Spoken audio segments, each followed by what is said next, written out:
Welcome back friend दोस्तों, नमस्कार। NTPC का सेकंड शिफ्ट का पेपर खत्म हो चुका है। अब यहाँ पे देखिए क्वेश्चन आंसर लेके आगे आ चुके हैं। एकदम 100% सब सही आंसर है, आपको एकदम सटीक मिलेगा।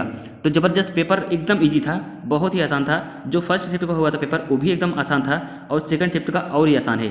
तो याद रखना, आप लोग आराम से पास हो जाओगे। 80 प्लस करके सभी बच्चे आ रहे हैं, तो आप सब आराम से CBT 1 क्रैक कर जाओगे, आराम से पास कर जाओगे। तो यहाँ देखो, सबसे पहले जीके को क्वेश्चन लेके आया हूँ। अब ऐसे ही शिफ्ट याद रखना, CBT जो है CBT 1 ये सभी का शिफ्ट में आसान क्वेश्चन आएगा, क्योंकि टफ नहीं आएगा। बहुत से बच्चे इसमें बाहर होने वाले हैं, क्योंकि इसमें जॉब नहीं लगने वाली है। सेकंड पेपर जब होगा उसी में आपकी फाइनल जॉब लगेगी। वो थोड़ा सा टफ हो सकता है, लेकिन ये बहुत आसान आ रहा है। तो याद रखना, आप लोग आराम से क्रैक कर जाओगे। लेकिन पेपर को देखते रहना, रिपीटेड क्वेश्चन हो रहा है। जैसे क्वेश्चन फर्स्ट शिफ्ट में बन रहा है, वैसे इसको अकॉर्डिंग सेकंड शिफ्ट में बन रहा है। तो चलिए जी के क्वेश्चन स्टार्ट करते हैं, जल्दी फटाफट आपको बताते हैं। यहाँ देखिए, सबसे पहला क्वेश्चन पूछा गया था, जल्दी जल्दी यहाँ पे देखते चलिएगा। पहला क्वेश्चन पूछा है कि मोगला विद्रोह कब हुआ था। मोगला विद्रोह कब हुआ था? 1920 में हुआ था केरल में। जलियांवाला बाग हत्याकांड कब हुआ था? 1919 में 13 अप्रैल या 15 अप्रैल को हुआ था। लिख दिए हैं। यहाँ पे देखिए, DTO का पूछा है, फुल फॉर्म क्या होता है? ड्यूटेरियम ऑक्साइड होता है भारी जल, जिसको हिंदी में बोलते हैं। उसके बाद ये साइंस का क्वेश्चन है, प्लासी का युद्ध कब हुआ था? 1757 में हुआ था। अर्थशास्त्र में नोबेल पुरस्कार किसको मिला था? रॉबर्ट विल्सन को। एक और थे। उसके बाद पूछा है UNDP का मुख्यालय कहाँ है? न्यूयॉर्क में है इसका मुख्यालय। उसके बाद पूछा है शिमला समझौता कब हुआ था? शिमला समझौता कब हुआ था जी को क्वेश्चन है, 3 जुलाई 1972 को हुआ था। नोकिया के CEO कौन है? इसके पहले पूछा था एक CEO, और इसमें पूछ लिया है नोकिया के CEO कौन है। उसमें पूछा था माइक्रोसॉफ्ट के CEO कौन है। लिंक नीचे दे दूंगा, जाके देख लेना फर्स्ट शिफ्ट का। यहाँ पे देखिए, नोकिया के CEO कौन है? पेक्का लेमार्क है। पेक्का लेमार्क है, ठीक है ना, याद रखना। नोकिया के CEO कौन है? PEKKA Lamarck. उसके बाद यहाँ देखिए, बाफ्ता के चेयरमैन कौन है?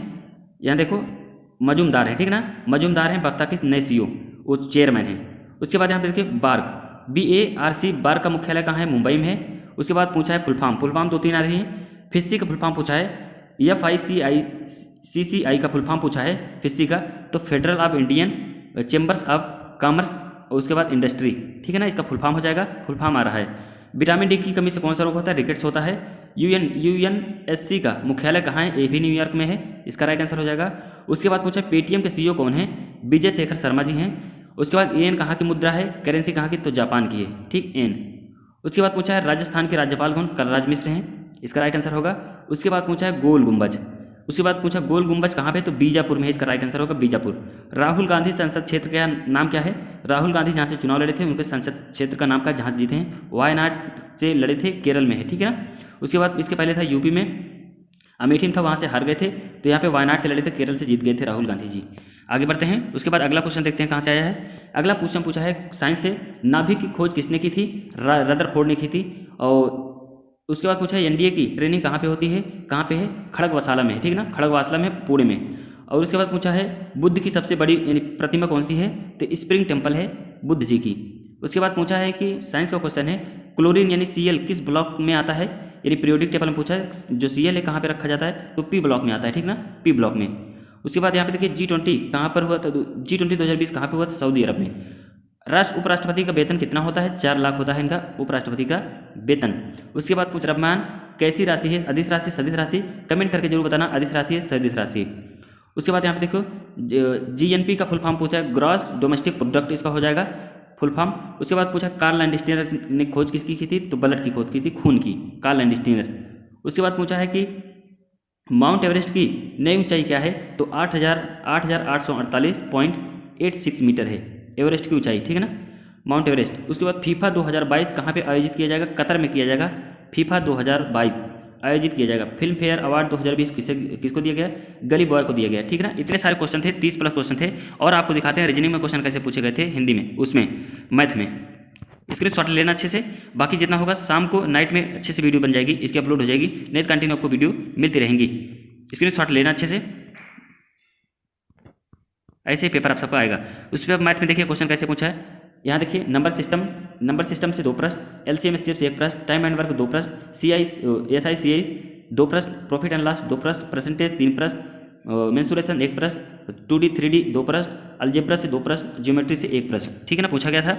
उसके बाद टेक्नोमेट्री से देख लीजिए 1-2 प्रश्न आ रहे हैं। रेशियो प्रोपोर्शन से 2 प्रश्न, मिसलेनियस से 2 से 4 प्रश्न आ रहे हैं। उसके बाद पजल से क्वेश्चन पूछ रहा है 1 से 2 प्रश्न, उसमें से उसके बाद आपको रीजनिंग का दिखाते हैं। रीजनिंग में देखना सबसे ज़्यादा अल्फाबेटिकल आ रहा है, सीरीज और न्यूमेरिकल। इसमें से आ रहा है 2 से 3 प्रश्न आ रहे हैं, ठीक है ना, 2 से 3 प्रश्न, जिसमें कोडिंग डिकोडिंग से 3 प्रश्न, और मैथमेटिकल ऑपरेशन से 1 से 2 प्रश्न आ रहे हैं, रिलेशनशिप से 2 प्रश्न आ रहे हैं, स्लॉग्स से क्वेश्चन आ रहे हैं 2 प्रश्न, और वेन डायग्राम से 2 प्रश्न फिक्स है, स्टेटमेंट से 2 प्रश्न, और डाइस से डिसीजन मेकिंग से 1 प्रश्न आ रहा है, एनालॉजी से 3 प्रश्न आ रहे हैं, और डाइस से चैप्टर में नहीं लेकिन 2 प्रश्न पूछ रहा है, डाइस से 1 प्रश्न 2 प्रश्न आ रहे हैं, कैलेंडर से भी 1 प्रश्न पूछ ले रहा है, नॉन वर्बल क्वेज 4 से 5 प्रश्न आ रहे हैं, जो कि इसमें ट्रेंगल भी पूछ रहा है, वाटर इमेज पूछ रहा है, और कागज वाला जो होता है मोड़ने वाला उसको भी पूछ रहा है, ठीक है ना। तो इसको आराम से कर लो। ओवरऑल पेपर की बात करें तो एकदम ईजी आ रहा है, सरल पेपर आप लोग 80 प्लस करके आओगे एकदम खुशी खुशी, क्योंकि ज़्यादा कुछ नहीं पूछ रहा है, एकदम CBT 1 है तो इस आराम से क्वेश्चन पूछ रहा है, और आराम से करके आना, ज़्यादा निगेटिव मत करना, क्योंकि इसमें नॉर्मलाइजेशन होगा आपका। तो नॉर्मलाइजेशन जितना निगेटिव नहीं की, मतलब ज़्यादा निगेटिव कर देंगे आप लोग, ज़्यादा 1/3 की निगेटिव है, ज़्यादा करोगे तो आप लोग का घाटा हो जाएगा, ज़्यादा निगेटिव मत करना, आप लोग का फायदा होगा। नॉर्मलाइजेशन में 10 से 15 नंबर बढ़ते हैं, तो ठीक है, अच्छे से करना, हैप्पी रहना, खुश रहना। कल आपका पेपर होगा, जबरदस्त एनालिसिस करते रहेंगे कंटिन्यू, सबको देख लेना, क्वेश्चन अच्छे से पढ़ के जाना। इसी टाइप से क्वेश्चन पूछेगा, जो क्वेश्चन बताए हैं इसी के इर्द गिर्द क्वेश्चन पूछेगा, तो इसके अकॉर्डिंग क्वेश्चन पढ़ लेना। जिससे राज्यपाल होगा इसको रट लो, और उसके बाद सीएम जितने करंट में जितने चेंज हुए उसको रट लेना, और उसके बाद जितनी सारी मीटिंग हुई अभी कंटिन्यू में उसको रट लेना, बहुत इंपॉर्टेंट है। तो यहाँ पे देखो जैसे विटामिन क्वेश्चन आ रहा है इसके अकॉर्डिंग आ रहा है, तो पीरियोडिक टेबल पढ़ लेना, बहुत ही आसान पूछ रहा है, कन्फ्यूजन मत होना और फंसना मत। चलिए इतना सारा था आपको बता चुके हैं, मिलते हैं नेक्स्ट वीडियो में, थैंक यू, धन्यवाद।